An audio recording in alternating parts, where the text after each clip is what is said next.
আসসালামু আলাইকুম। Mizan homeo health কেয়ারে আপনাকে স্বাগতম। হোমিওপ্যাথি ও আমার অগ্রযাত্রা সিরিজের প্রথম পর্বে আমি আমার পরিচয় আপনাদের সামনে তুলে ধরেছি।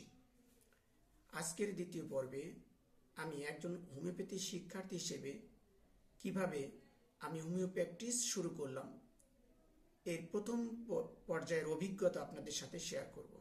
আশা করি যারা নতুন শিক্ষার্থী অথবা অন্যান্য পেশায় যারা আছেন, হোমিওপ্যাথি সম্পর্কে যাদের জানার আগ্রহ আছে তাদের কাজে লাগবে। হোমিওপ্যাথি প্র্যাকটিস শুরু করার সময় অনেক প্রশ্ন মনের ভিতরে ঘোরাঘুরি করত, যার কারণে আমি হোমিওপ্যাথি প্র্যাকটিস শুরু করতে পারিনি।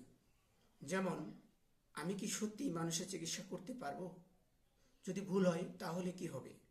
অথবা যদি চিকিৎসা করার পরেও সুস্থ না হয় তাহলে তার দায়ভার কে নেবে? নিজের উপর আত্মবিশ্বাস কবে আসবে? তাহলে আমি কিভাবে শুরু করলাম? আমি খুব অল্প পরিসরেই শুরু করেছি।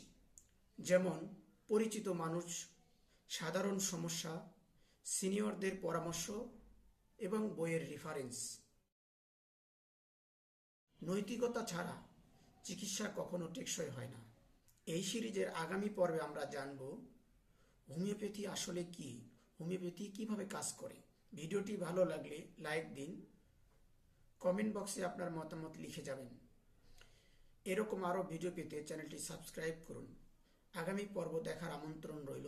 সে পর্যন্ত সকলেই ভালো থাকুন। আসসালামু আলাইকুম রহমতুল্লাহ।